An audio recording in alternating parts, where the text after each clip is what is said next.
जी, इरफान रमज़ान में एक बार फिर हम आपके साथ मौजूद हैं और हमारे साथ मारवी जी हैं। मारवी जी जो है आपको पता है कि आपको बताया कि ये सोशल वर्क की करिए ख़वातीन के हवाले से उनको देखिए एम्पावरमेंट की जब भी बात आती है मर्द हज़रात बहुत खफा होते हैं कि एम्पावरमेंट आप क्या एम्पावरमेंट की बात करें।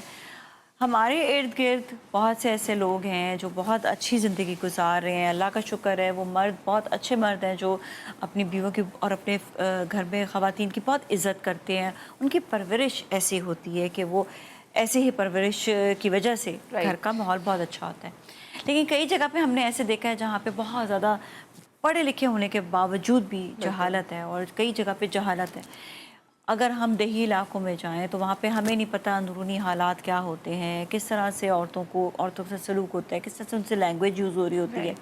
एक होता है जिस्मानी तशद्दुद, एक होता है ज़बान से भी तशद्दुद करती हैं। तो वे घर वाले उनसे बात कर रहे होते हैं ख़वातीन से, वो भी एक तरह का मुझे ऐसा लगता है कि ज़हनी तौर पे आप कर रहे होते हो ना। तो ये अगर जिस तरह मसाइल एक तो हमने भी घरेलू तशद्दुद के हवाले से बात की है। इस तरह के जब मसाइल आते हैं औरत बहुत ज़्यादा डिप्रेस होने लग जाती है, क्या कोई इसमें भी कोई उनकी हेल्पिंग हैंड होता है कि उन लोगों को कम से कम कोई ऐसा उनको कोई साइकोलॉजिकली भी उनको ठीक किया जा सके? राइट नाज़ी, इस बात को मैं इस तरह आगे बढ़ाऊंगी कि मैं 3 बातें आपसे इस वक्त करूंगी। सबसे पहली ये चीज़ है, जैसे आपने कहा कि अक्सर मर्दों को ये बात पसंद नहीं आती है जब हम औरतों की एम्पावरमेंट की बात करते हैं। लेकिन आप और मैं आज जिस मुकाम पर मौजूद हैं, हमारी सपोर्ट हमारे वालिद की तरफ से रही है, मेरे वालिद की तरफ से बहुत ज़्यादा सपोर्ट रही है। वो भरोसा, वो एतमाद है जिसने आज मैं जो भी कर रही हूँ मुझे इस मुकाम तक पहुँचाया है। मेरे हस्बैंड ही सपोर्ट्स मी अलॉट। तो हम ये देख रहे होते हैं कि हस्बैंड, भाई और वालिद की सपोर्ट बहुत ज़्यादा और आपको आगे बढ़ने में मदद देती है।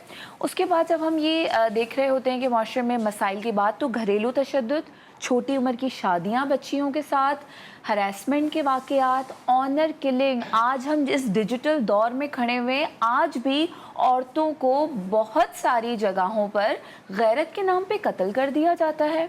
उनकी मर्ज़ी के मुताबिक उनका निकाह नहीं किया जाता, जो कि इस्लाम में भी उनको इजाज़त है कि उनकी मर्ज़ी उनसे पूछी जाए।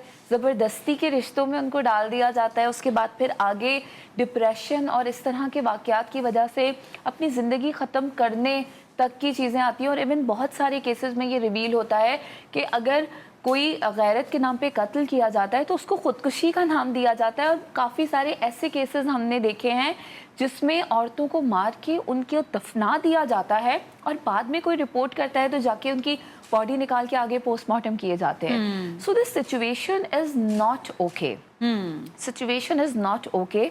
और जब भी मैं कहीं पर भी तकरीर करती हूँ, चाहे मैं किसी गांव में खड़ी हूँ, चाहे मैं किसी बड़ी गैदरिंग में, किसी यूनिवर्सिटी में मौजूद हूँ, मैं हमेशा बात ही इस तरह से करती हूँ कि जो हमारे साथ मर्द हजरात बैठे हैं, उनकी बहनों, उनकी बेटियों और उनकी हिफाजत के लिए, बिल्कुल की हिफाजत और हुकूक के लिए हम बात कर रहे हैं। अच्छा, एक बात बताइएगा, कभी ऐसा होता है कि आप किसी इलाके में, ऐसे इलाके में गई हैं जहाँ पर आपको लग रहा है कि आप तकरीर करिए, कई ऐसे लोग होंगे जिनको नहीं भी अच्छा लगता, बिल्कुल, तो हाउ यू हैंडल दैट? बहुत सारे थ्रेट्स मिलते हैं, धमकियाँ मिलती हैं। और इस तरह जब किसी के घरेलू मामलात में हम being obviously social activist, human rights advocate, हम आगे उनको कानूनी मदद दे रहे होते हैं तो बहुत ज़्यादा क्रिटिसिज्म का भी सामना करना पड़ता है, थ्रेट्स भी होते हैं। मगर हमें पता है कि हम नहीं बोलेंगे तो कौन बोलेगा। अगर कोई वॉइसलेस है, आप उसकी आवाज़ बने, आप उसको इतनी, यकीनन हर बंदा अपने लिए खुद ही खड़ा हो सकता है, लेकिन उसको अपने लिए खड़ा होना भी सिखाना पड़ता है। मैं यहाँ पर देख रही होती हूँ जब इस तरह के इदारे मौजूद होते हैं जो कि जहाँ आप जाके कंप्लेन कर सकते हैं, लेकिन फिर भी कंप्लेंट्स नहीं आ रही होती, क्योंकि वो एक करेज की कमी होती है जो हमें जाके उनको देनी होती है। हमें उनको वो स्पार्क देना पड़ता है। और अवेयरनेस की तो मैं आपको क्या बताऊँ, एक गाँव में हम गए थे जहाँ पर मैं निकाह नामे की ट्रेनिंग दे रही थी कि निकाहनामा क्या है, उसके क्लॉजेस क्या हैं, वो हमें क्या हुकूक बताता है, उसकी अहमियत औरत की ज़िंदगी में क्या है। तो काफ़ी सारी ख़वातीन ने बताया कि हमारा तो कोई निकाहनामा ही नहीं है, बस हाथ में हाथ पकड़ के दुआ कर दी गई थी। सो ये प्रैक्टिसेस कैसे हो रही हैं, इन प्रैक्टिसेस के हवाले से। हमारे यहाँ पे दीन को समझने के लिए भी यही वाली बात है। मैं कहती हूँ कि قرآن پاک کو پراپر سکولز میں جو ہے پڑھانا چاہیے، ترجمے کے ساتھ پڑھانا چاہیے، بتانا چاہیے۔ یہ کہتی ہوں میں کہتی ہوں سارے مسائل دور ہو جائیں گے آپ کے۔ نامے کی مثال لے لیں، کتنا یہ ایک مضبوط ڈاکیومنٹ ہے عورت کے لیے، مطلب اس کو اگر اس رشتے میں رہنا ہے یا اس سے نکلنا ہے یا آگے اس کے بچوں کا ہونا، everything is dependent on that document۔ اور اس میں اتنے اہم کلوز جو موجود ہوتے ہیں خواتین کے حقوق کے حوالے سے، ان سب کو کراس کر دیا جاتا ہے کیونکہ اویئرنیس نہیں ہے، کیونکہ اس کے بارے میں بات نہیں کی جاتی۔ اب کچھ اس کے بارے میں بات ہونا شروع ہوئی ہے، یہ بھی اویئرنیس میں ٹریننگز کروا رہے ہیں، میڈیا پہ کچھ ایسے پروگرامز آ رہے ہیں، کچھ ایسی اپلیکیشنز آ رہی ہیں، مگر اب بھی میں کہوں گی کہ زیادہ سے زیادہ بات کرنا ضروری ہے۔ قانون کے حوالے سے کلاس سوال ہے کہ قانون کے حوالے سے ضرور بتائیے گا کہ کس طرح سے قانون کے ذریعے آپ لوگ جو ہے وہ ہیلپ کرتے ہیں کسی بھی مسئلے میں اگر ہو تو؟ دیکھیں، قانون تو ہم سب کے لیے موجود ہے، ہم سب کی حفاظت کے لیے۔ اس کی اویئرنیس نہ ہونے کی وجہ سے اور اداروں کا پتہ نہ ہونے کی وجہ سے لوگ کمپلین نہیں کر پاتے۔ اگر آپ کے پاس آئیں اب جب کمپلین آ رہی ہے، دیکھیں عورتوں اور بچوں کے تحفظ کے ادارے پورے سندھ میں موجود ہیں، بہت ساری ایسی آرگنائزیشن ہے جو بچوں کے حقوق کے حوالے سے کام کر رہی ہیں۔ Women and children protection cells پورے سندھ میں موجود ہیں، پنجاب نے اب شروع کر دیے ہیں۔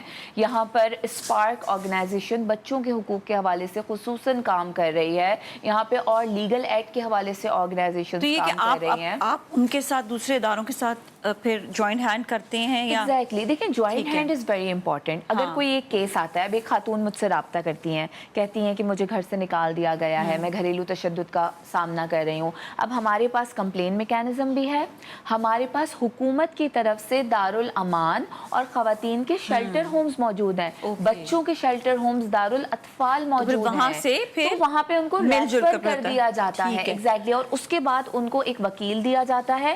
مطلب یہ میں آپ کو اسٹیپ بائی اسٹیپ بتا رہی ہوں۔ سب سے پہلے ہم نے کمپلین کی جو ہماری نوعیت ہوگی، ہمارے قانون جو کہہ رہا ہوگا اس کے مطابق سیکشنز لگیں گے، ایف آئی آر کٹے گی، اس کے علاوہ فیسیلیٹیٹ کیا جاتا ہے پراپر، اگر شیلٹر کی ضرورت ہے تو شیلٹر ہوم ریفر کیا جا رہا ہے، وکیل دیا جا رہا ہے، پراپر فالو اپ کیس کا ہو رہا ہے۔ مگر ابھی بھی مجھے نازیہ جو کمی محسوس ہوتی ہے نا، وہ عورتوں کی جو مالی امداد ہے حکومت کی طرف سے، جو عورتوں میں جو خصوصاً ڈومیسٹک وائلنس وکٹمز ہیں، جو اس طرح تشدد اور ہراسمنٹ کے واقعات کے بعد گھروں سے بے گھر ہو جاتی ہیں، ان خواتین کی مالی مدد کے لیے اور زیادہ پروگرامز کی ضرورت ہے۔ بہت بہت شکریہ، تھینک یو سو مچ آپ کا شو میں تشریف لانے کا، اور آپ جو کام کریے اللہ آپ کو اور زیادہ اس پہ جو ہے شکریہ نازیہ، آپ لوگوں کا توفیق دے، کیونکہ اور خواتین کو جو اویئرنیس ہے ان کو اویئرنیس کی وجہ سے وہ ضرور کہیں پہ کوئی مسئلہ ہے تو آپ سے ضرور کانٹیکٹ کریں۔ یہ کشی جامع شینی کی جانب سے آپ کے لیے تحفہ جائے گا، اور بہت بہت شکریہ آپ کا شو میں تشریف لانے کا۔ اس کے ساتھ ہی جائیں گے بریک کی جانب، بریک کے بعد پھر ملیں گے، ہمارے ساتھ ہی رہیں۔